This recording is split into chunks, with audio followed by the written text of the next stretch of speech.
So less than 2% of athletes, football players in college, make it to the NFL, and less stay there for more than 2 years. Kavon Frazier beat those odds and made it 6 years in the NFL. Played for the Dallas Cowboys, Miami Dolphins, and the Raiders, the Las Vegas Raiders, which is crazy. I'm trying to get my head wrapped around that. Oakland, Los Angeles, Oakland, Los Angeles, Oakland, Vegas. Those guys have jumped around everywhere. Never would have imagined that the NFL would have a sports team in Las Vegas, but they did. And I'm excited to talk to him about that experience of actually playing in Vegas. And was gambling, what happened? Was it a factor in all of that? I bet it wasn't, but we're gonna talk and get into that. But most importantly, when the lights dim and the stadium's empty, what happens? What happens to that player that worked his entire life to get to the pinnacle, to play in the NFL for 6 long years? And I say long years, but he's still a kid. You get out, and what do you do next? We're going to find out about his journey right now.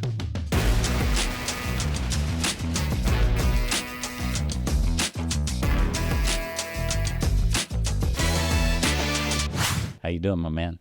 What's up, man? How you doing? I appreciate you having me on, man. I'm so glad you're here on the couch, because there's so much I need to know about. So many guys, so many young athletes. We're in Dallas, Texas today. Mm-hmm. So many elementary school kids and junior high kids and high school kids are living through their parents. And all these parents think their kids going to the NFL because Texas is crazy. It's Friday Night Lights. It's football. It's nuts. Right. You grew up in Grand Rapids, Michigan. Mm-hmm. How does Dallas compare to Grand Rapids for kids? Like for Man, you? that's a good question.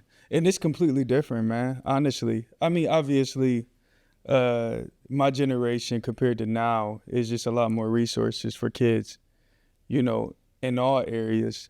Now, right? Yes. And I think you see the effects of like the NFL players and what having more resources or having more science, right? Or having more access, digitally, right? To certain So technology's helped. I think so, for sure, 100%. Yeah. 100%. Because you're young. Ways. You've been out of the league how long? I retired in 2022.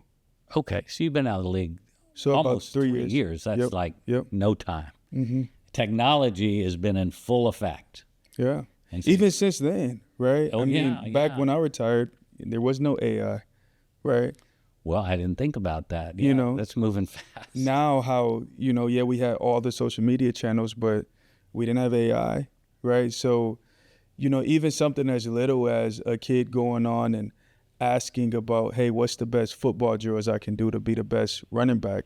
AI can at least give you like ideas or different things. Or, I mean, you can follow You're kidding. your favorite social media, athlete and see what they're doing, right? So the social media has taken things to another level, or technology. So, But when I was training-wise, Yeah. AI actually can help in those. 100%. I mean, I would be surprised. My team don't do that, right? I mean, at least I don't think, right, that in my business, right, I don't think that we utilize it for those different reasons. But, I would be surprised if other facilities don't. I mean, we use it for just different business practices and stuff like that, and to help us brainstorm ideas on marketing and different avenues like that. But training-wise, I mean, like people who didn't spend time to pursue that education, you can probably try to learn something pretty quick off AI. All right, so we're gonna go deep in a minute, Right, because I right, want to right. go back to your youth. Your Yeah, no, dreams 100%, and inspire you. Because how in the world can you fight all the way and make it to the NFL? That's the big question, right? So we're going to try to figure that stuff out. But first, before we ever get there, you played for the Dallas Cowboys. Yeah. You played for 2 other NFL teams. You watch what's going on. You watch the trades. Right. What happened here in Dallas? What was the deal with the trade? I don't think people are going to like my take, honestly. But I'm going to keep it a buck. I'm going to keep it 100%. Yes. But I don't know if people are going to like my take. Right before, right after the trade happened, I'm seeing a lot of people bash Jerry for like a whole day or 2 days, right? Or, even up until now, like just throwing darts at Jerry. And like, little did people know, and this may have been genius by Jerry, people didn't know how, bad of a teammate or bad of a locker room guy Micah was, or the effects of what he was doing, what that was doing to the morale of the team. People didn't know that, right? No, because they held him up on this pedestal. Right, and nobody talked about it. Interesting. Right? And, I've talking to reporters during that time, because I'm in the industry. I'm cool with all the guys. I still have a lot of friends that, some of the guys I played with, right, that's still on the team or that was on a team last year. So I have a relationship with all these guys, and guys was having some serious issues with how Micah was behaving, in the media, but also in the locker room too, right? And the morale of the team wasn't, it didn't push a winning football team, right? You knew you couldn't win with that morale of the team. Similar to Luka, right, Yeah. with the Mavs. Yes. Very, very similar situation. That's fascinating. His situation was a very similar situation, but nobody talked about it. And I think it's strategic by Jerry to not disclose that. That piece. Because Jerry put the business over how people would view him. You feel what I'm saying? Oh, yeah, yeah. You know how many CEOs from Fortune 100 companies sat in that chair and told me the biggest issue in a company is when you have a cancer. Yeah, yeah. And if that cancer is your number one producer, Yeah. you got to cut out the cancer. Yeah. And I'm going, but it's going to destroy. What happens if they take 20% of that business, the book, and they go, it doesn't matter because they're bringing the entire company down. You got to get rid of that cancer, and then everybody will elevate. Yeah. No, I mean, I agree. Is that true? I think so. I mean, like in you even the first game, they lost. They played well. The Cowboys played well. They finally, for years, man. I wouldn't even since I was there in 2016. Like they looked like a team. Dak had that. Dak had that look in his eye, man, to where he was like, man, I'm about to get this, right? And like, So everybody can see it because you're a former player. You were in the middle of that. You can feel it. You can see it. Were you at the games, or can you get that understanding just? I think just from TV, like, kidding. Just from the ebbs and flows of the game, like the Cowboys never really looked like they was completely out of that game. And they was winning, or they was playing versus a Super Bowl team. Like these guys won a Super Bowl like last year, like, and the Cowboys took it down to the wire, and their best player just didn't make the plays he should have made. Yeah, right. It is what it is. You gotta, the best player gotta make those plays. But dude, they gave them. They gave themselves a chance to win the game. Yes, you know what I'm saying. And that's not like him, but it's not like him. Right, he catches everything. I mean, if there's any way to lose, you lose by your best player. You have to go on that. Yeah. You know what I mean? Yeah. And it is what it is. But there's a lot of players on the team and factors that happen, and so you can't say it was a factor. It was some responsibility. I'm sure he fronted it out too. He said, "Yeah, he's elite though, man. CD, like, I don't know him personally, but I don't ever hear anything negative about him. He seems like an elite human being. He's elite. Not just a player. He's elite. Yes. Now, like, I think Micah is too, but I think the way that he was stewarding it with the Cowboys and the fame that he got so quickly, I think it took him down the wrong direction to where, like, it wasn't a positive environment anymore.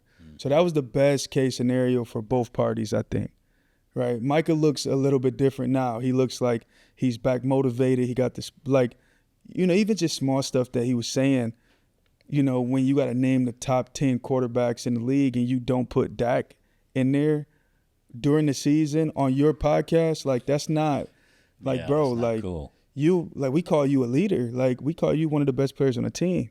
You right? got to be a leader. You got to be. And that's the difference. You can be one of the best players. It doesn't mean you're a leader. Right. Because very few people can step into those leadership shoes and do all the things it really takes. You can be the greatest. Right. Don't mean you're a leader. Right. You know what I mean? 100%. And you speak a lot about God, and you can talk about those leaders on the pulpit. Right. There's some great people in in the family, but it don't mean that they can wear those shoes to be able to guide everybody. 100%. 100%. Does that make sense? 100%. 100%. And that's what I think, going like relating that back to sports, I feel like that's what you. Sorry, I got off track. No, please. I definitely want to talk about God. Like God is the most important aspect of my life. And I've talked, we talked about that. Yes. And you opened the door so I could just bring it on. Oh my gosh. I'm ready to dive into that. But relating that back to sports and the decision that Jerry made and even the decision that Nico made, like, man, that was all put in the team first. They knew making this decision, people are going to talk shit about them. They knew that, right? They knew they're going to be the most hated people in Dallas. Yes. But instead of defending their character and defending their decision, like, they just was like, hey, I'm just going to take this. Because if Jerry would have came out and disclosed how bad, like, he was as a teammate, like, and the vibe that was created in the locker room, if he would have came out and disclosed that, his value would have went down. Micah's trade value would have went down, right? So everybody kept it quiet. Even the reporters, man, I'm telling you, like, this is crazy work. It's crazy business. They knew. Oh, my gosh, all season. Wow. The morale of the locker room last year, me keeping it a buck on your show, right? No, I'm so happy you're doing that because very few people would keep it straight and tell us the facts. And it's like, man, Jerry is a good dude, bro. And he really cared about his players. And I don't think that he meant anything ill will from having to sit down with Micah without his agent. I mean, honestly, from what I hear, Micah was the one that approached him, was like, hey, I want to meet with you. I want to sit down with you, right? So that's what Jerry did. He sat down with him just like any other his star players. Yeah. Right? No, I've heard it from so many players, that are good friends of mine that go, no, Jerry goes over and above the call of duty. Man, but he got the wrath. The fact that he hadn't come close to winning another Super Bowl for the last 20 years. I mean, that also, all of a sudden, you just throw more gas on that fire. 100%. And everybody's going, got to get rid of Jerry, got to get rid of Jerry. I think that's just a byproduct of the empire that was created, right? It's like, I've been to 2 other teams and still in crazy cities, but like I played in Miami, had a little stint in Cincinnati, so I don't really claim them. And then I don't claim them at all. And then, I played in Vegas, and, even those cities and those big, or those teams in those big cities, you still have a football first mindset, right? But you can just even see, like, we got the Miami, this city, this in Miami, right? The city don't care about football, right? And this in Vegas, like, even in Vegas, like, the city don't care about football, right? Like, it's just another aspect of Vegas. Wow. But in Dallas, like, the city is win or loss, the city is ran off of football. Like, people love the Cowboys, right? So just having a brand that big and not even as big as a city as those is like, man, Jerry has did something special, right? By building a business, a brand. Now, the football, I think is some of the players, when we come here, you experience so much, from what we were just talking about your book, right? You experience that celebrity factor, like to a different level. It's not like Miami. No. When you're playing in Miami, because here you walk on water if you're a Dallas Cowboy. The best player, the quarterback of Miami Dolphins, right? I was a special team player, right? And if I compare like stardom, right? Like from him in Miami and me when I was a special team player here, like it'll be very similar. Really? It'll be very similar. He might get more marketing dollars from like national companies, but these fan clubs, you don't have fan clubs in Miami that's paying you to do an autograph signing. Here in Dallas, like, you know, they still reach out to me to go do an autograph signing and pay me thousands of dollars to do it, right? It's like, it's different for the Cowboys. It's really that different. And that's what Jerry has built, but it's truly America's team. Yeah, and the players kind of can get in that mindset too, to where this is, you know, business first rather than football first. Well, you watch all these players, and I, knock on wood, you know, been on TV for so many years. A lot of these guys are friends because we plan a lot of charities together around the country. And I'm in other cities, and it's interesting you say that because I watch how they maneuver around the city, and it's different. It is different. Yeah. Because the star power of a Dallas Cowboy, no matter when you played, it's different, here, man. Yeah. It's different in the That's why they all come back here too and want to live here because the relationship with the fans. And that's what we talked about, is relationships is everything, right? And that's, you know, if you steward the blessing, right, of playing for the Cowboys. See, I love how you said that. Stewarding that blessing. It means so much. And that's where people get off kilter. And we're going to go back to the importance of stewarding. Yeah. Oh, my gosh. That's key. Everything in life is. Sorry. So go ahead and finish that thought. Yeah. So I was saying, if you steward that blessing, right, of playing for the Cowboys, you can be set up for success your whole life. You might not be set, right, financially, but you'll know the right people to help you get to the point that you're set, right? If you steward this blessing, right? And I've done a decent job, a pretty good job of, while I was playing, creating relationships that I still have now. Like, have a lot of deep-rooted relationships now to this day. And I've been out of the league for 3 years, right? And I can call on those guys for almost anything now, right? That's priceless relationship. Oh, my gosh. That's the biggest blessing. Because it coincides so much with being an actor, right? And fame as a celebrity actor, as you're talking about guys like Micah. And then there's, you know, all kind of characters, you know, Michael Irvin. Yeah. I love Mike. He's a very good friend of mine. Yeah. And but I go back to yes, as we talk about Micah, I go back to a friend of mine from so long ago. He was on a show called Moonlighting, Bruce Willis, and everybody knows Bruce. And Bruce, you know, he's suffering right now because he's got kind of a dementia, right? Okay, yeah. But he's at the height of his career, and we're sitting on this couch and we're talking just like you and I are talking. And he goes, Tommy, and Bruce was bigger than life, cocky, but you know, he did all the Die Hard movies. You know, you're young. You know Bruce Willis. Yeah. So he sits across from me and goes, Tommy, I've been on every cover of every magazine. He goes, I'm making so much money right now. And this was at the start of his fame, but it exploded so fast. And he goes, I'm losing who I am. And I think that may have happened to Micah. But Bruce, he recognized it. Yeah. He said, nobody will say no to me. Right. So I keep asking for more. Right. And I said, so take a deep breath and think about, let's see where you are. Because you and I both know this fame doesn't last forever. Yeah. Now, he's extended his fame on for decades. But what was interesting to me is he knew it was happening, and he couldn't control it. And he goes, I'm trying. Right. But, you know, the devil gets in me and goes, you know, when there's dozens of girls and drinking and partying. And so that night he had a party. And I said, okay, yeah, I'm going to come back. We'll come hang out. And I came back that night, party's raging on, and everybody was there. I mean, I'm talking Hollywood. Was all at this party. Right. And I leave. I don't know what time it was, but I leave, and I come back about 2 days later. The party's still going on for 3 days. The house was a disaster.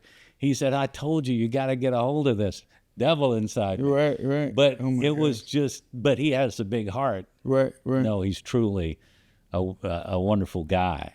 And, but that's when fame, and I see guys like Micah, when you get to a level that it's sometimes you can't control it. Yeah. And that's no, 100%. And I think for Micah, like, you know, I think at some point of his career, he made the decision to attack that fame, right? Because you know you got a lot of guys in the league that could be bigger as far as a personality than Micah, just based off of what they did, but they didn't want to be that type of guy. Right. Aaron Donald was defensive player of the year for years in a row and the best D tackle to ever play, but he didn't want to be in the spotlight. He wanted to keep football the main thing. And he wanted to be a team player. He wanted to be a team player. Because he's a good dude. Yeah. Now, I don't shame Micah for it, right? No, you can't. You know, he, like... everybody makes their own decisions. Yeah, and, like, that was his game that he played, and it worked. Like, financially, it set him up. He don't ever have to work for generations. Again. For generations, right? His family. I don't shame him for it, but... You know, as listening to the teammates, and I know from being in that locker room, he's Jerry not at fault. Like, that's all I'm saying. It's like, man, Jerry did the right thing, and I think Micah did the right thing for whatever goals he had for him. Listen, you know, there's you know, listen. If you get the chance to get the check, get that check. Right, especially playing football. We put in our bodies. That's right. Yeah, 100%. One of my dear friends, Tony Dorsett, I love him. I love him like a brother for decades. And poor guys suffering the causes of playing football. So you might as well get that check because you know we all gonna suffer it at some point. We only have so much time on this earth. Right. And you and I, anything can happen when we walk out on that street. Right. So live every day like it's your last. Yeah. Don't be stupid. Yeah. But know why you're here. Love your family. Love God. Love your surroundings. Love your neighbor. Yeah. You know, I preach. I go, listen, just open the door for somebody. I don't mean open the door for a little old lady trying to walk across the street and come. Big guy like you, open the door for the biggest guy you see coming through that door, meanest looking guy. If you open that door, you're going to see a different human being from him. Right. And he's going to go, wow. Right. Thank you, man. Right. You know what I mean? It's okay to be nice to people. 100%. And in this political world that everybody's polar opposite. It's crazy right now. We just lost a soul It's crazy. Killed yesterday, 2 days ago. Crazy. And it's just stupid. It felt like yesterday. I felt like yesterday was the day that I woke up. Like, it's just stupidity, man. And that we're letting all this go on. And there's, I don't know, we got a gift. Yeah. And this gift of love, we have to keep perpetuating that and not let hate. I shed tears for him yesterday. Like, honestly, like real tears. Yeah. I didn't know him. Like, I didn't know anything about bro. And to be honest, I didn't watch him for the first time until last night before I even shed tears for him. But finding out that his kids was there. Oh, my God. His wife was there. Yeah. And, you know, we seen the video online and it was horrific. I thought it was an AI created. I've never seen nothing like it. I'm playing golf. And I was golfing too. Haley's? I was at Stone Oh, okay. Yeah, I was golfing too. Yeah, Haley, had his. He had his tournament. Okay, yeah. And so, man, I gotta hit him up. He didn't invite me. That's crazy, Charles. Well, we're gonna change that. Yeah, Charles, if you're watching this, that's come on, crazy. Charles. He's coming in. He keeps saying, I want to be on your show. He'll be a funny character, man. No, he's a character, all right. But everybody was there. Yeah. And an old friend, Marcus Allen, came in from California, and I hadn't seen him for years, but we go back to the old days, when before OJ got it, all that craziness, but everybody ran around together. But what I'm getting at is I was in the golf cart with a guy that was his good friend. Right. And he goes, this can't be real. And he shows me this video of him getting shot. And I know that's AI. It's no way. And all of a sudden, 50 texts came across his disk. And he goes, no, this is real. It's crazy. I mean, I don't know. And one thing you said, man, you said that, we got to give to experience God's love. It's crazy though. And I agree with that. But everybody don't have the awareness to really experience his love, right? Because we have so much sin, we have so much hate, right? And we have so many against like biblical principles right now, to where people don't even know that it's God and his mercy and his love for the whole reason why we're here, right? People don't even get to really experience the fullness of God, right? And step into like what their real purpose and what their gifts and callings is. Nobody gets to experience that if you don't, believe in them or obey to them or pray to them, right? Like, I was talking to a buddy of mine, and I was talking to him, I just said like, prayer is key, and it was taken out of the schools. It's a liberal guy, so, and it's a close buddy of mine. We talk and we debate and we have discussion, and sure, we may not agree, but it is what it is, right? Like, we still best friends, right? That's how it's supposed to be. I'm not gonna kill him, right? I mean, it's crazy, bro. Listen. But we was talking, and I mentioned about prayer and how that's important, how like, they took it out of schools, and, ever since then you've just seen a big like decline of godly principles in this world. And he mentioned how there's people in this world that like pray and, and they don't experience God showing up.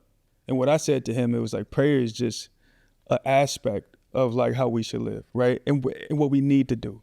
I don't think that you can really step into the fullness of God without prayer, right? But I also, I don't think you can step in without prayer, but I don't think that with only prayer you can also step into the fullness of God. I think it's just one aspect of it. And you feel what I'm saying? I'm Catholic, and I grew up, going to church every week. The whole thing. Monsignors coming over for Saturday night dinner and Sunday, and they, these priests taught me how to gamble and drink. But I grew up in the faith, but I learned that it's okay if you don't.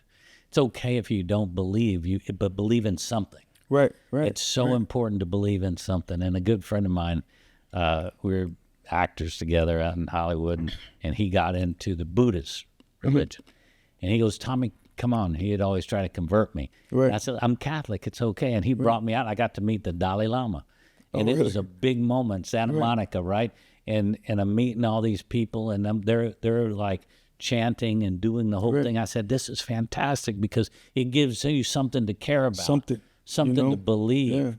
Yeah. And as long, it doesn't matter whether it's you're Catholic or Christian or whatever it is you are. Mm-hmm. It's okay, but just believe, because that's what helps us get through those toughest times. Right. And a good friend of mine told me, and I was talking to some atheists, they just don't believe. They just think that this is the world and this is the way life is. But when you actually talk to them and you drill it down, they believe in love, and they believe in something, right? Yeah. So I go, listen, I think atheists... Take your shoes off. Take your shoes off and just walk on this dirt. And when you're feeling mentally stressed, or this will help ground you. Get you, just walk in the ground, walk on the dirt, feel the earth. And you're going to believe in something, because when you touch that ground with your bare feet, you go in the sand, there's something that happens. Mm-hmm. Right. Hallelujah. And so let's talk about your family. Yeah. You grew up. Yeah. How many siblings you have? So my mom was, wow, that's crazy.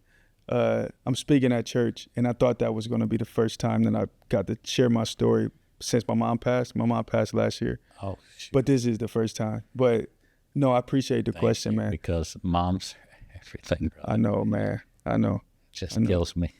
It's still fresh, honestly. It's been, a year next month, and So sorry. it feels like yesterday, honestly, like for real. Yeah. So I grew up in Grand Rapids, Michigan, single mother. My dad left when I was 2 years old, and Do you know him? yeah, I know. He lived, 10 minutes away, right? Growing up, I mean, we had somewhat a relationship. It was like a holiday relationship or once a month relationship, which isn't a relationship, right? But as you know, right? I mean, do you have kids? 3 boys. Okay, so you know that, right? A holiday relationship it's not a real relationship. Right. A birthday, and that's what it turned into now, right? Which I don't like, but I can't control it as much. I'm worried about my relationship with my kids, right? And making sure I can be different, right? He got to want that too, right? But yeah, I know him, to answer your question. Tell me about mama. And my mom, I think the best thing about my mom, which was the biggest burden she had, that she never been able to overcome here on this earth, is my mom battled with multiple sclerosis her whole life, almost. Yeah. So I've literally seen her go from walking normal to a cane to a wheelchair, right? All in 10 years, right? And, so that was when I was younger. Man, we would be in grocery stores out, see her fall, right? And I'm a kid, and I have to pick her up off the ground with my sister and stuff like that. So it was me and my sister, and my mom was, but she sacrificed everything through all the trials that she was going through, and through getting really, really sick. She really was a big faith believer, like prayer warrior, Jesus Christ believer, right? And she was like, hey, I'm done taking this medicine, right? And she said that around when I was in middle school. I'm done doing all these treatments, taking all these steroids and all these things. And, she just put it at the feet of Jesus. It was like, yo, you do what you want to do in my life. And once she stopped, and then, her body shut down, she caught pneumonia when I was in middle school. And I would never forget this night because she couldn't move. In pneumonia that's what she died from. But from multiple sclerosis, it shuts you down because you have a really bad immune system already. Man, as a kid in elementary school or junior high, Yeah. were you in elementary school? I was in middle school. I was in so 5th or 6th grade. Yeah. I mean, how do you even wrap your head around that? I mean, as a kid, you don't even try to. It's just kids is the most resilient because they don't really think about what they're going through. They just in the moment. I was just in the moment the whole time, right? And this was a norm for me, but I've never seen her that sick, right? Mm-hmm. And, she went to the hospital, and, the next day, or not the next day, the next few weeks, we had a lot of friends because my mom, one of the best decisions that she made was putting us in Christian schools at a young age, right? And our family was talking trash to her, and just not supportive of that decision. Because they want her to be better and live longer, and they're not seeing what she's suffering through. Right. But they oh, why you spending all that money? You think you better than everybody, sending your kids to Christian schools? And that decision. I thought you meant the medicine decision. I'm sure they was disappointed in that decision too, but she put us in Christian schools, and that was the best decision that she's made. She's taking care of her kids, man. Of course. My gosh, and what it did was it surrounded us with this group of people that supported us, right? So when she hit that stage in her life to where she needed help, she didn't even have to ask, right? I was with billionaires was coming out of the woodworks to help out, the DeVos family. Grand Rapids, Michigan, DeVos, Amway. Of course. Yeah, I mean, they came and started supporting, and they helped fund some stuff. It's another other company called Rockford Construction. The Van Gessels used to own it, Mike Van Gessel. He came out and surrounded us and paid for us a place to live. And like they just all came together and was like, hey, we're going to help this family. At what point in your life did you realize the impact of what the community meant to you? I realized it while I was in it. So I cherished it. Yeah. And I've never took it for granted. I've never burned any of those relationships. Never took advantage of them. Never stole from them. I'm in these mansions and a kid from the hood. Never once like took any advantage of anybody, right? Never tried to. Your mama raised you, right? Yeah, and my mom didn't really want to get nothing from them. She wanted to. Right. She had too much. She had a lot of pride. She wanted to do it on her own. But that's what community is about. Yeah. You know, taking care of our brothers and sisters in the community. I mean, that's powerful. Yeah, and the Bible calls us to carry each other's burdens, right? Yeah. Oh, yeah. It challenges us to do that, right? So. And it's tough. Yeah, it's tough. It's tough to make that commitment. Yeah. But that's like the biggest blessing that ever happened to my life, right? Was obviously like my mom, my wife, I gotta say that, my kids. But, you know, God coming to get me, right? Jesus finding me. But, you know, also my mom sending me to a Christian school. Yeah. You know, man, it was the foundation, like literally. So tell me about your proudest moment that you've had with your mom, being able to call her, and tell me about that. Was it making it to college, make it to the NFL? What was that moment? Yeah. Because we all have it. Yeah. I remember calling my mom. Yeah. On my Man, I first think TV college, like I knew I was gonna, it's crazy because I knew all this stuff was gonna happen. Like it was this faith that I operated in and that I still operate with. Did you want to play in the NFL when you were in middle school? NFL or NBA? You knew. I didn't care which one, but I knew it was gonna happen. Man, I would dominate every sport that I played. Like in track, never lost a race in middle school. Wow. Like high school, I lost maybe my last race. I ran a 10.72. He ran a 10.6, right? In the 100-meter dash. Like, you know, I knew I was gonna go D1. I only had one offer, but I knew that offer was gonna come, right? I didn't have like these multiple offers. I had one offer. Where? From Central Michigan University. Central Michigan. And I got that from going to a Michigan State camp. And Central Michigan, and I wanted a Michigan State offer, but Central Michigan was on me, right, at that camp. And, you know, I ended up getting one offer, right? But it only took one. I knew all that stuff was going to happen. I knew I was going to play Division I football. Like, I feel like God gave me the end vision at a young age. Now, I feel like that moment when, and my mom was with me, was when I feel like was my proudest moment because I made her proud. I knew I made her proud. Yeah. Was when I got drafted, and she was with me. But even throughout the draft process, I'm hitting all these trials and tribulations. It's like the enemy was literally throwing roadblocks, and you know how them cartoons have like, you know, the nails and the car hit it and they flip, and you know, the enemy he's doing that to me like my whole life.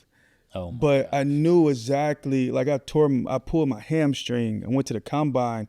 They told me I couldn't participate because they found a fracture in my foot. Like, how do you find a fracture in my foot? Like, so I'm thinking like, but I knew like the end goal was gonna be there. And when that moment came true was Did when you get like to participate in the combine, or you weren't able to? The only thing I can do was bench. Okay. Bench and interviews. Bench press and interviews. Because they found the stress fracture in my foot. Man. Did it just during the devastate medical. you? Oh, I was heartbroken. I'm crying, and you know, I switched agents 2 or 3 times throughout the process. Like, everything is going bad. Everything is going wrong. But I knew I was going to get there. And when that time came, man, you know, me and my mom just a pretty fucked up story, excuse my language, of the draft, man. It was the I think it might have been the coach called me in the 4th round because I was projected like fourth round. Coach called me, and anytime your phone go off during the draft, it's like family go crazy. Everybody had this party at my house, God. you know, and my phone go off, and I picked up. It had like Indianapolis number, and and they like, hey, Kavon. I'm like, yeah, this Kavon. He was like, hey, this so and so from the coach. And we just want to let you know, man, if you're here, you know, if you don't get drafted, we're gonna pick you up. I'm like, what? Don't call me. I told him, I was like, hey, like, Jesus. I'm sorry, I'm gonna get drafted though, so you might as well not even call me back. Who And makes then that call? I'm like, bro, what? That's just family cold. going crazy and all this stuff, and If you and don't then get drafted, we're gonna yeah, let me slap you. and then the Cowboys ended up. I haven't talked to them the whole draft, man. And when they called, and I was like shocked. I remember, man, you can pull up the recording, man. Jerry Jones called, and I didn't know anything about football. I wasn't a football fan ever growing up. Really? Didn't watch the NFL. Didn't watch it. What did you watch? I was a Kobe Bryant fan, fanatic, like Kobe Bryant. I watched basketball, and I was obsessed with Kobe. I loved his grit. I love his tenacity, right? Yes. And when Jerry Jones called, I said, what's up, coach? Like, I didn't even know who Jerry Jones was, for real. Yeah, but You know how crazy this sounds. it's insane. I've never told this story to nobody, but Oh my God. it's literally on the recording. I'd be like, hey, what's up, coach? Did you try to play basketball in college? You know, I had... Then we're gonna get. I want to hear this story. Yeah, I had one. Well, I was playing like AAU, and I was getting offers. Nothing like D1. Yeah. I had like Wichita State that was looking at me, All right. So just but stop. two of my coaches told me, it was like, yo, like you're too short. Like, Yeah. Stop here because I got to go back to the call from Jerry Jones. Yeah. I don't want to bypass that because that's priceless. I know, bro. Yo, coach, what's going on? And like literally, y'all can pull it up. I was like, hey, what's up, coach? He was like, hey, this is Jerry Jones of the Cowboys. I'm like, hey, what's up, coach? I'm like, I didn't even know.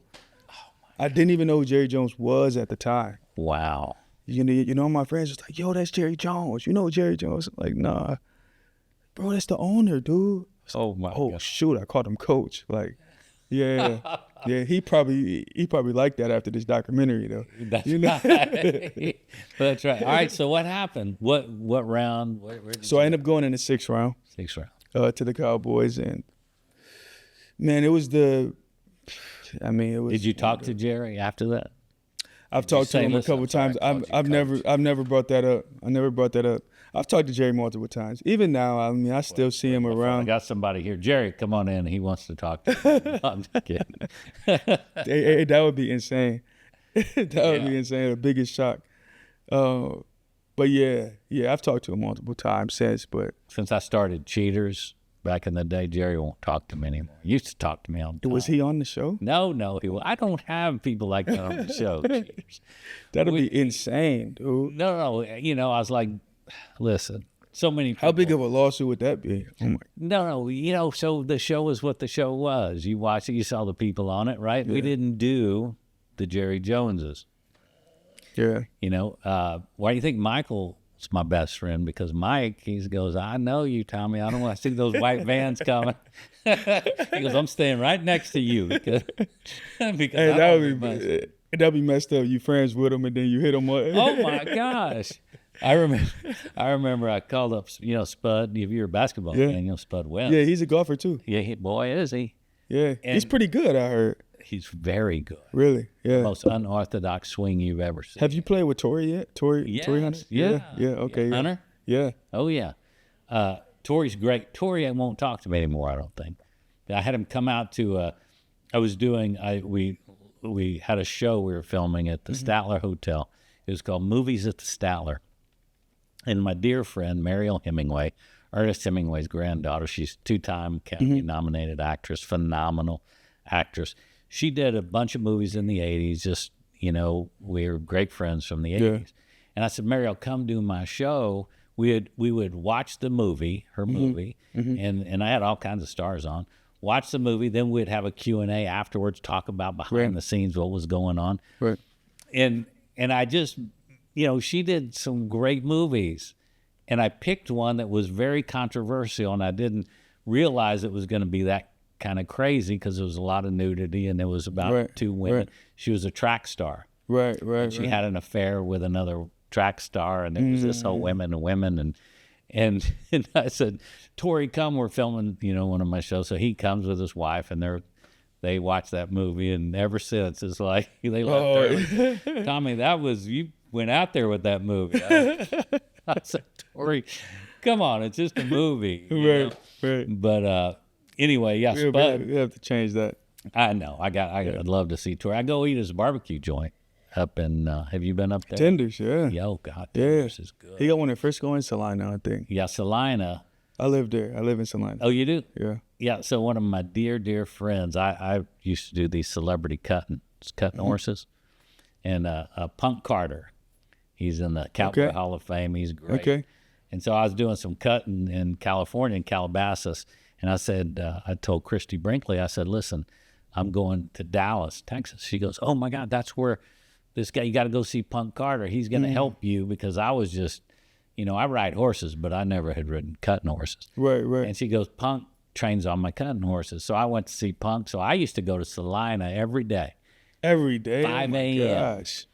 To work with these horses, and Punk really taught me how to ride. But so next time you're going to see Punk Carter, like Parkway. Okay. That's my boy Punk. Okay. Yeah. I live up there, so I probably drive past. Yeah, Randy White. You know Randy from the Cowboys back in the old days, right? Yep. Randy's a big cutter and good friends with Punk, and he lives up there. Okay, yeah. They got a ranch. But a lot of people live up there, man. A lot of Cowboy players. They do. Yeah. They do. But where was I getting at that? Oh, so Spud, I'm doing Cheaters, and Spud, we go way back, and he's such a dear friend. He's my son's godfather, so really? That's how close we are. Yeah, so y'all real close. So I call him up and I said, Spud, because all the players and Cowboys and Mavericks and Rain, they're all going, Tommy, we want to go to a bust, and I go, okay, I'll call y'all and tell you where to go. And so everybody would gather around, right, when we were doing these busts. So if you watch some of the old episodes with me, you see all kinds of people. Right. Some of the guys are crazy. I'd say, okay, here's a security shirt. Put this on and you can get in the action. But if somebody gets a knife out, you got to take the knife for me. Right. The crap starts, right? All of a sudden the shit's flying, and they're running the other direction. I mean, he goes, if Coach sees me, I'm dead. Right. So I remember I called Spud and I said, Spud, it was Sunday morning. I said, oh my God, I'm a little nervous. We're going to DeSoto to do a bust in the church. This guy, oh my gosh, is going in church, and we're bringing the girlfriend, and he goes, Tommy, you can't do it in the church. That's wild. He goes, you can't do that. Anywhere else, you can't do it in the church. So he saved that guy from busting him in the church, but we got him the next day anyway. Have you ever thought about the legacy that you built? And now where it has because there's a lot of spin-offs of what you have started. Yeah, reality. And now you TV have wasn't a thing back then. But even the buzz side of it, you know what I'm saying? Now you have people doing the same thing but with pedophiles. Yeah. Right? It's that. I don't think that idea would have ever happened if it wasn't from Cheaters. No, that's right. Man, that's a blessing of what you know what I mean? I had a blessing of what you created. So much has gone down, and I remember I was doing a talk. It was via, at that point, I remember if we had Zoom or what it was, but I did a talk to the Harvard Law class about, is this right? Is it wrong? Can you do this? Can you not do it? But what's frustrating and sad is when it broke up relationships with Jerry, right? Jerry, I'm going, dude, I'm not busting you or busting anybody. It's just not, y'all aren't the people that we're having on the show. Right. So quit panicking. And some other very influential families from around the country got all nervous because I was doing the show again. Well, I thought you knew who I am. They get nervous, man.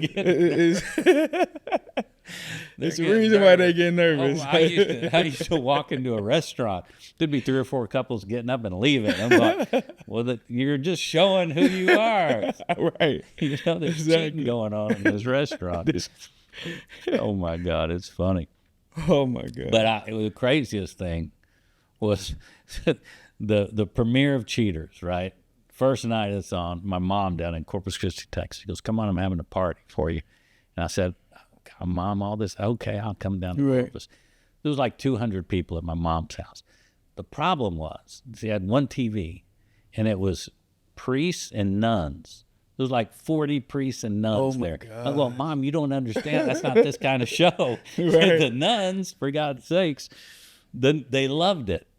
They loved it. And the priest, I'd go into church, and they'd stop. I want to thank Tommy came in church today. It was important. He came in, and he's doing the same thing I'm doing. He's just doing a little differently. Right. Stand up for the 10 Commandments. He's just hitting you over the head with the 10 Commandments. It was crazy. But there was this one nun. She was like, I don't know, she was old. It was like 80 at that time.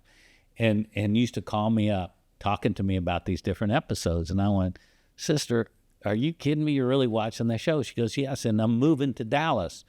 She goes, so I want you to take me on a bus. Now, here's a nun in a wheelchair. I'm going to have to be wheeling along because she wants to see a confrontation.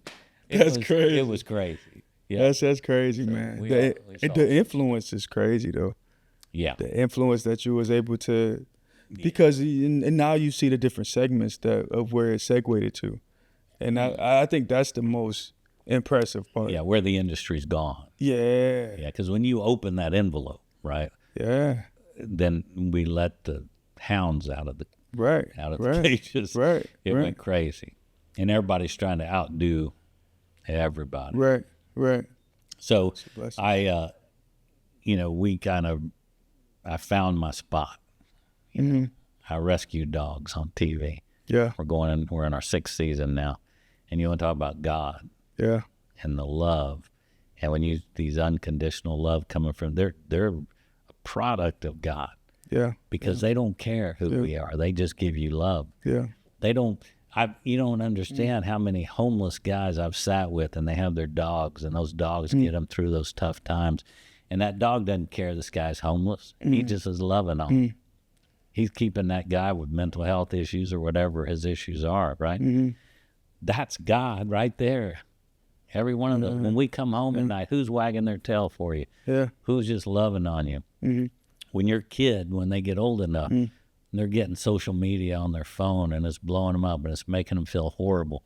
And they are thinking, why am I even living anymore? Because everybody hates me.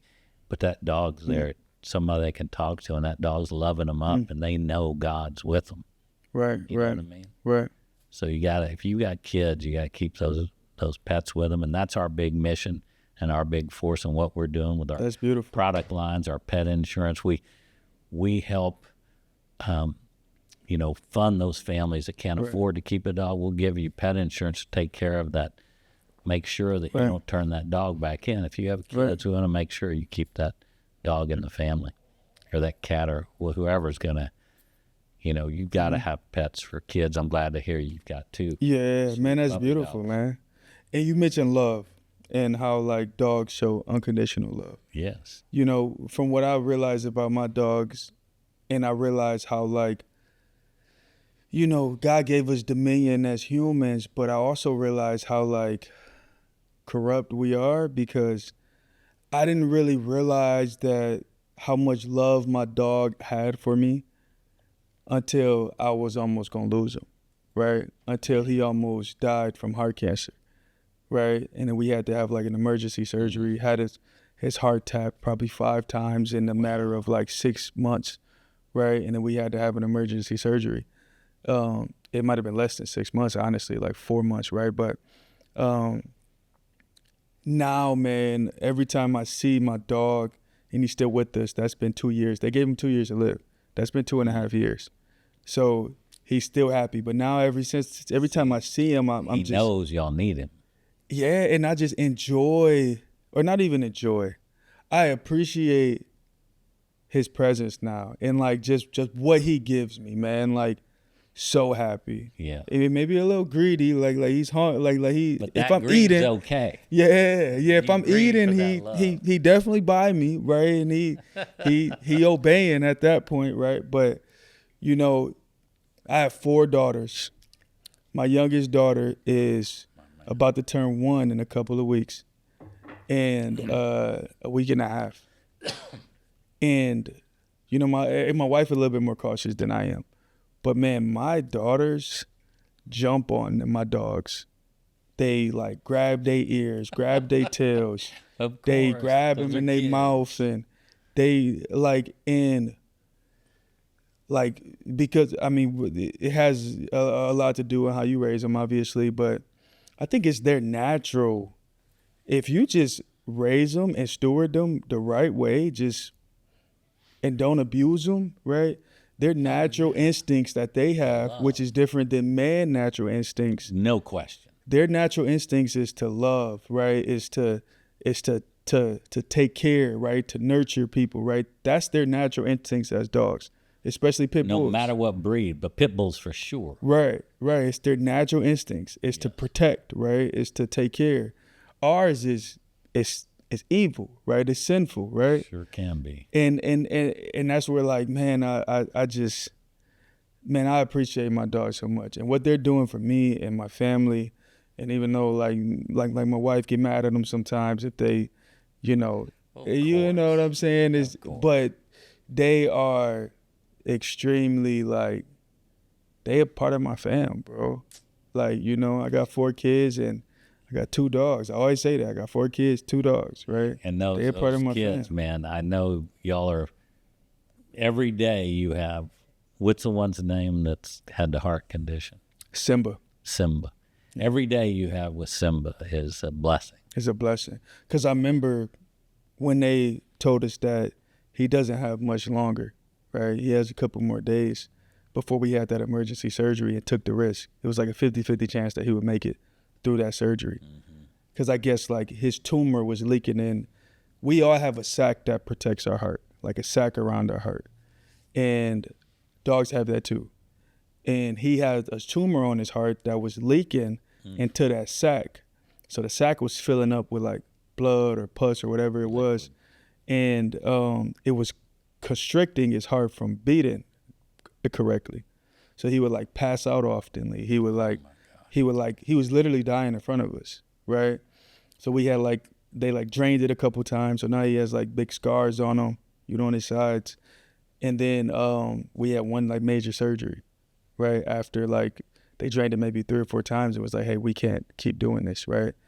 And it was like, well, what do you want to do? We have the surgery that it's like a 50-50 chance that he would make it.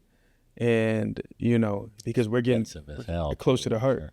Oh, yeah. I mean, we probably spent $25,000-$30,000 on him in like the matter of 6 months on like medical bills. Not to be selfish, but I'm glad you didn't have my pet insurance when you went through all. I'm just kidding. I know, right.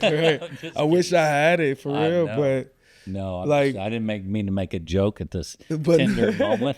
I know, but I wish I had that around this time. But it was like, to me, it was a no-brainer. Yeah. And not even for myself, it was for my kids, right? It's $20,000 or $30,000 worth my kids not experiencing this heartache right now. Yeah. Right? And I thought it was, right? Or even like the heartache that I was going to experience. Is it worth it? It's tough. It's real. There's real. People go through this such a difficult time with the grieving process of a pet. Yeah. It is a real deal. I get hundreds of emails all the time from people. What do I do? How do I deal with this?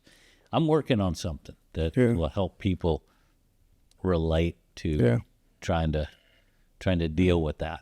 Yeah, my father-in-law just had to put theirs down this past week. Yeah. Oh my gosh. Yeah.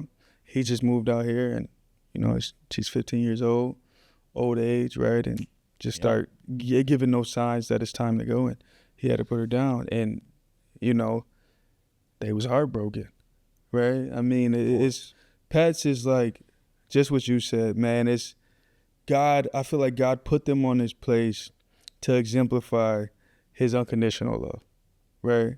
Cause man, like I've had times, you know, not on like I've had times to where I had to discipline my dogs, cause I've never took them to a trainer or anything like that, to where I have to discipline my dogs, and they come right back, and they like just wagging their tails, like just happy to see me right after I just had to discipline. Dude, you know, we've rescued You know these what I mean? dogs that have been Like shot by shotguns it's in the crazy. face.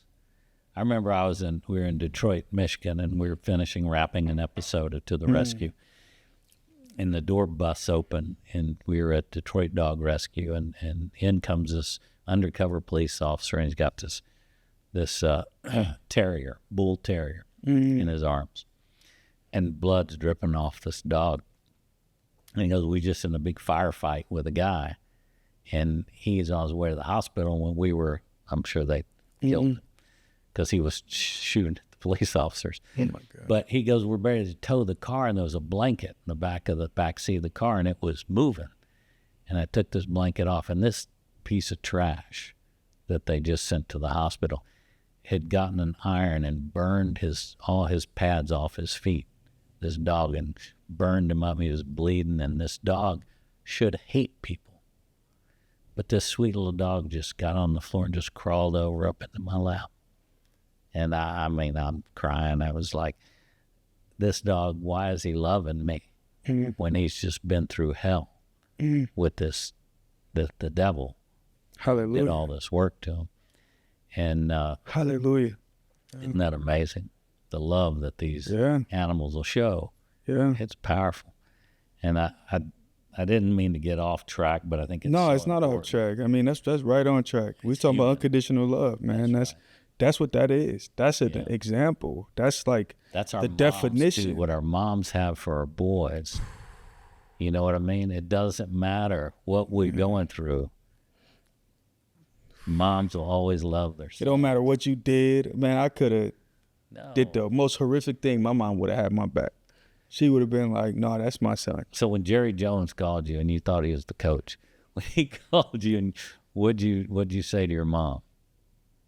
At some point, you had to say something to your I think maybe I it was like, later. "Mom, we did it." We Like, did it, yeah. you know, I think that was got what- you there. She did, and we did it, right? It's not just me. Like, Mom, we did this, like, right? And before she passed away, like, she told me, she was like, "You know, you good. Like, you are good. I've raised you right. You know, I gave you all the tools. She had to be so You proud good. of you, Yeah. watching Oh my you God. play on TV. And Oh my gosh. My mom used to come to every home game. She used to go to she used to fly, even if she had to fly by herself. You know, granted, we had to take care of her when she got here, but Yes, of she used to get on them flights and, you know, have anxiety on the flights and all that, but she didn't care. She was coming to watch her son play. that's right. And she used to be bragging to the flight attendants about like, man, she was man, love for that real, so like, much. man, she was And that's so she was a I'm sure good, you love it even more. yeah. Go, Well, Mom. it pushed me, right? I watched the Kanye documentary, and his mom was very similar. And then after his mom passed, he went down a spiral, right? But his mom was like, you know, words of affirmation on steroids that was given to Kanye. And like, you know, you could see what it was doing to him, right? Right. I know he carries a lot of controversy, but this was like early in his years. You could see what it was doing to him. You know, every time I watch it, I think about my mom, because that's what my mom was. No. She was like, I'm talking about, like, she would challenge me. She would push me, right? Even in sports, she might not know nothing. If something didn't look right, she would tell me. It was like, yo, I think you did that wrong, right? Yo, you should have made those free throws. Like, you lost the game. Like, y'all lost the game because you missed those free throws, right? She would tell me those things. But, you know, when I did things right, she would love me. She would love on me. And when I did things wrong, she would discipline. She would tell me. But I did things right. She would like, hey, like, you played damn good there, right? Who you made that play right there? Like, she would like fill me with so much validation, man. I didn't need it from anybody else. Tell me about your sister. Where is she? Yeah. So my sister's here now. Oh, good. She's in Dallas now. My sister, she has close? a big grace on her. Yeah, we are. She has a big grace on her, man, and So good. she's gonna get like a really, really big reward in the kingdom of heaven, because when they say honor your father and your mother, your mother and your father, she took that, she embodied that, like was an embodiment of that scripture. Yeah. Like I'm talking about, like she was my mom caretaker for the last years. Right? Ever since she got sick, my sister was playing basketball in college and was leading the nation in steals at one point. Wow. Defender, crazy good defender on basketball. And like I'm talking about, she would full court press the whole game, like type defender, point guard. And she would come home and have to take care of my mom, right? That's what, like we always say like my mom, right? Like that's just kind of in our vocabulary, but what I mean is like our mom. She would come home and have to take care of our mom. Yeah, man, she is the most selfless person that I know, the most selfless. And it's crazy how God uses her to always pour into other people, right? She always have the right words for somebody else. You know, my biggest challenge to her and my prayer for her is to use what God has given you for other people for yourself too, right? Right, absolutely. And that's like that's what makes her so selfless, is because she care about how other people is doing more than like she care about herself, right? You know what I mean? Of course, and I worry about that, but it is, I think it's a gift from God, but she have to learn how to steward it. That's right. That's right. But you know, I love that girl, man. That's my sis. That's my sis. And I always got her back. So much honor and love and inspiration in who you are as a human being. I'm really fascinated to see in your business today. You know, you walked off the field as a professional football player, and you had to now integrate into the world, right? And when you play at that level, you know, how did you stop? How did you stop that train that's going 110 miles an hour, and all of a sudden it ends, and then what do you do that first day you wake up after it's over? That's good. And I think it's all about, I think that same mindset that you put while playing in the league, if you apply that same mindset in another skill or in another vehicle, you know, so it's all about stewarding that mindset or stewarding that gift, right? Because, yeah, you had athletic ability, but really, man, my resilience was the biggest gift that God gave me. Is pushing through like hard circumstances way more than anybody else can, so at a faster pace than everybody else can. Not letting you think, I'm in the NFL, I'm great. Right. Not letting that get to your head.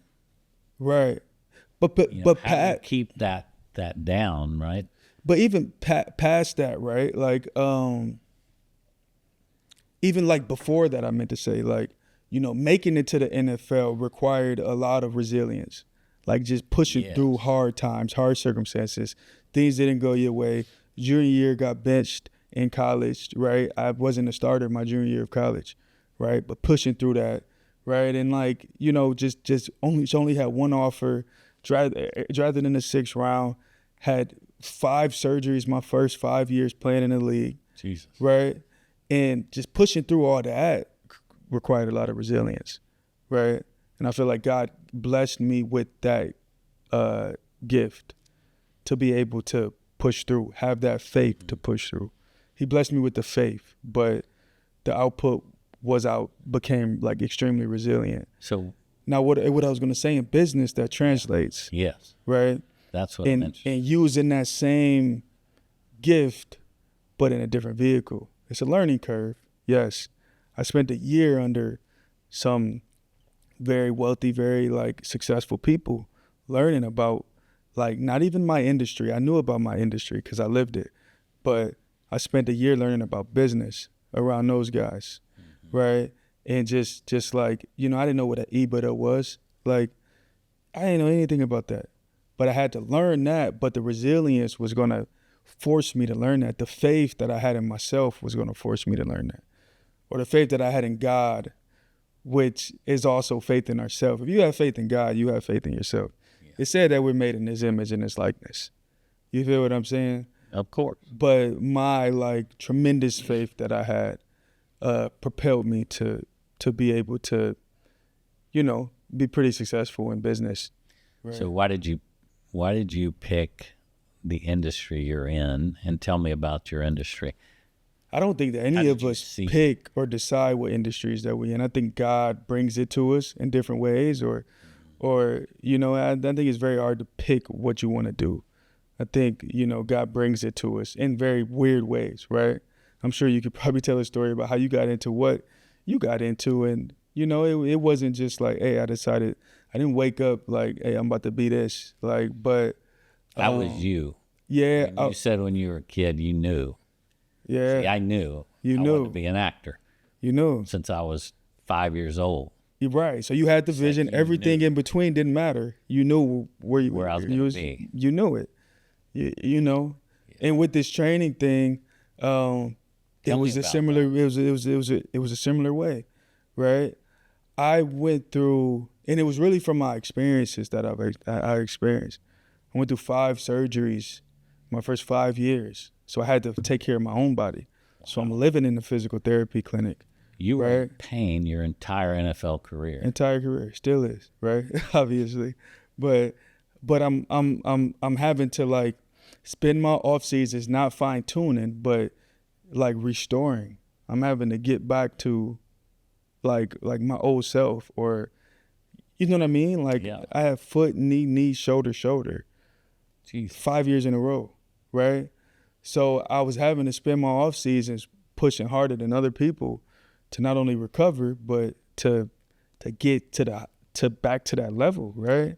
That elite level. That elite level. Just getting back I was to doing walking is tough enough, but you had to get back to the elite level. Right, and I was doing it. I was accomplishing that. So, but I built a team around me, and with that team, that's when I just basically took the team that I had and created my own business from it.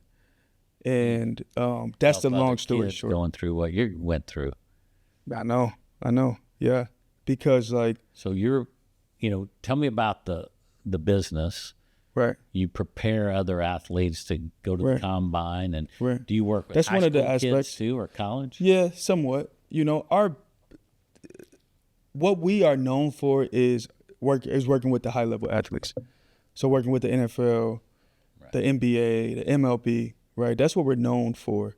The guys that's trying to get to the NFL. So an NFL combine training program is just a program within our business. It's just a season, right? It's like, it's the first 8 weeks out of the year for us, right? We know that this is going to be, we all got to be on board. Like, it's going to be long days, right? We all know that, right? Our business, man, we, are really, people see us as a gym, but we're really a sports medicine performance facility, right? Because our main business is really physical therapy and chiropractic. It's really our medical. It's really a sports medicine clinic. Mm-hmm. That's like when you dig down to the roots and like, if you look at the financials, like our medical is the most important aspect to our business. And when it comes to like our actual business. Now the training is the draw. It's what draws people in. It's the attractiveness. Like I was telling you about the project that we're doing. We can't do that without the training. Yeah. Don't nobody like. You need the sexy. Yeah. Yes. You gotta have the sexy. You gotta have the training. You gotta see guys running a 40-yard dash and from where they started to where they at. Like you have to be able to. You get a guy that gets actually picked up and drafted, and that's the celebrity effect. Exactly. That's what happens. Exactly. So we have many stories like that now, but little do people know is when they come back is the most important time for us. Not that first 8 weeks, it's when they come back, because when they come back, we have to do well that first 8 weeks for them to come back. Sure. But when they come back, then they're going to train with us. They're also going to do our medical too. They're going to get treated every day. Yeah. Right? And when they believe in the philosophy. Exactly. If they believe in what you are preaching. Right. Right? So what I see is, yes, you can have an apple over here, right? Mm-hmm. But if you don't passionate about that apple, and that's the best, sweetest apple, and you show them all the sugar and perfect water you put into growing that apple, right? Right. If they don't believe in that, it don't matter. Exactly. They'll never stay with you. To get them to come back, they believed in the message you had. The message, the process to grow that apple. Yeah. Right? Because it just don't pop up to be an apple. Like, no, you gotta plant the seed, you gotta water it, right? It's just it's a lot of, and it's like that a process. In any business. Right. When I look at it, right? There's a lot of people sell products all over, but they're buying you. They're buying that emotion that you give them, right? They're buying the fact that when they come back, that's got to be an honor to you. Right. Yes, we got you those first 8 weeks, but you believed in what we did so much. Mm-hmm. You'll have them for life. Yeah. You'll have the kids. You'll have the grandkids. As far as you want to take it. And that's what in the 6 years that we've been in business, started from a 1,500 square feet facility with the exact same model. Like we have physical therapy, training, chiropractic, and massage in a small facility. I'm talking about my partner, Keisha, she used to dry needle people on the turf and guys running sprints right next to her. Super dangerous, like very unsanitary, like not the most sanitary place for sure, but like that's what we had to do to get to where we at now. Of course. COVID was a good year. We started in 19 and then we hit COVID. Our first combine class, none of them went to the combine because of COVID. Right? Oh my gosh. So, but it was great for us. It was terrible for the world, and I don't appreciate the effects that it had on this world. But and my mom was a huge she was very affected from that because she had to stay in the house. She wasn't used to that. My mom used to be out of course, in a wheelchair, but she used to be out. She had to stay in the house for 2 years. Her mental was done. It was terrible for her mental. After the first 8 months, it was terrible for her mental, right? But then after 2 years went by, it was you know what I'm saying? It was really bad. Yeah. So I don't appreciate the effects that it had, but for our business, it was very positive because we were small. So we was in a garage and we just closed the garage, and the big box gyms had to actually close because they have these big gyms. Now, if it was to hit again, we would have to close down if the city say we have to close. Those words. Right. I mean, we don't want any part of that happening again. I don't think God gonna do that to us. That's this, not this. We going through too much. It's one time in a generation. We going through too much, man. As a country, man, I don't think He gonna do that to us, man. So I'm gonna have you just say a couple things. Yeah. And we got really deep into our puppy dogs. Yeah. And we got deep into life and business. But I want you to talk to those young athletes, those guys.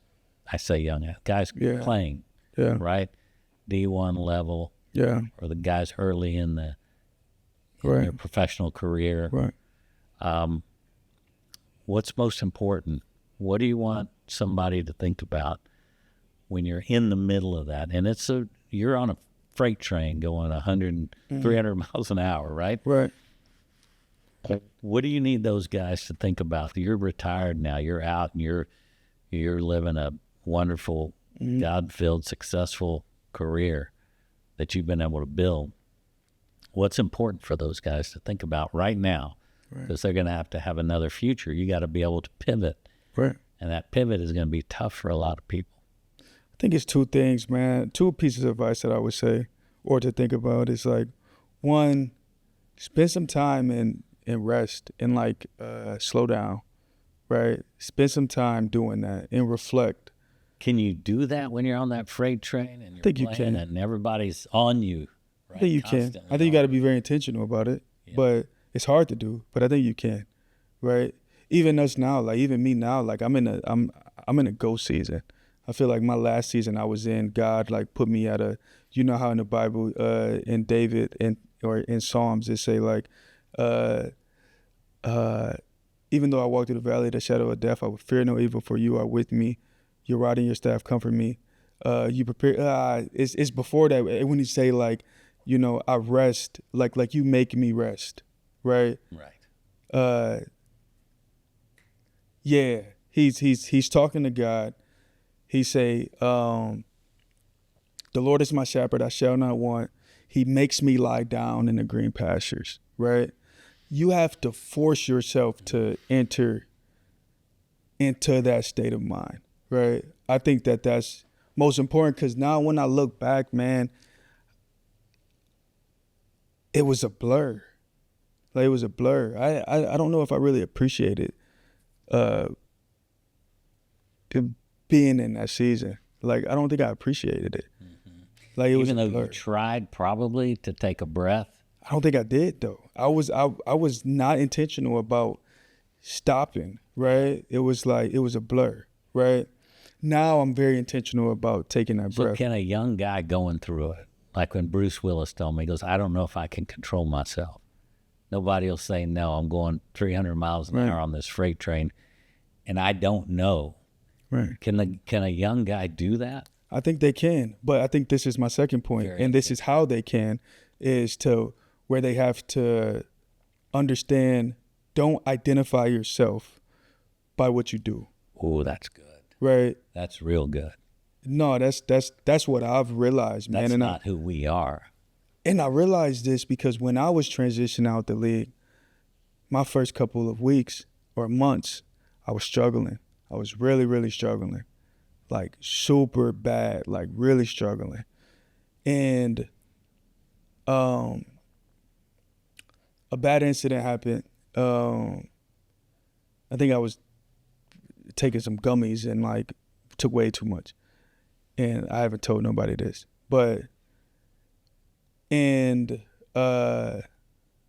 After I ended up getting through it, I didn't have to go to the hospital or nothing. I was just freaking out. I had to get ready for this business meeting, and I was just like lost in my closet, right? Because I took way too much, one, but like me, like in So this in the lost world, season, yeah, man, it just put me in this state of mind to where I was trying to numb it out, right? And then after, I'm like, dang, like, I gotta get right. I gotta get right. You know, I remember looking at my closet, man, and I'm looking at all my clothes. I'm trying to get ready for this business meeting to pitch investors, and, you know, Gucci, Louis Vuitton, Prada, like all this stuff, these flashy shirts. And I thought to myself, like, what the fuck did I do? Right? Like, I was trying to live as this NFL player, and now I'm on this other side of life, and I can't wear any of this stuff to this meeting. So I had to go to Nordstrom to get a nice plain button up, and it was just like I was trying to be this guy who I wasn't called to be, who I'm not, right? Yeah. And if you try to be what you do, like, you're gonna fail because it changes. Like, your career could change in a heartbeat. And that's just a career. Anything- It's not who you are. Right, it's not who you are. So you need to figure out who you are, and we're like products of Christ, right? Christ is our, Christ is our Father, right? God is our Father. And we're sons of Christ, right? So if we know that, that can't change ever. It can't ever change. Like, the Bible not going nowhere. His word gonna last way longer than us. Yeah. That's not going nowhere, right? So if we identify ourselves in that, something that can't change, right, then we could live a little bit more of a consistent life too, right? And we pride ourselves on them principles that's in the word. Like, that stuff that happened to Charlie Kirk won't happen. And You know what I'm saying? Two, you're thinking about mama, Yeah. because mama's instilled things in Oh, you. she laid the foundation, man. You know what I mean? Man, in the And Bible we it gotta talks about remember that. 100%. In the Bible it talks about build your house on a solid foundation, right? And it tells us the foundation to build our house is on Jesus Christ, right? And it says, as you enter trials, right, your work will be tested through fire, right? And it talks about if the work lasts through the fire, then you built it on the right foundation. You built it on Jesus Christ, right? If it don't, like, you built it on the wrong foundation. It talks about that in 1 Corinthians. And Crumble.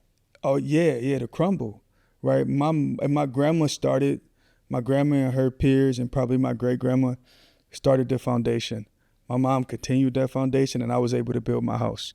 My goal is to where my kids can live in that house, right? And you have 4 daughters, bro. Yeah, right. You got a lot on your hands already. So there's no more building for them, right? I'm building.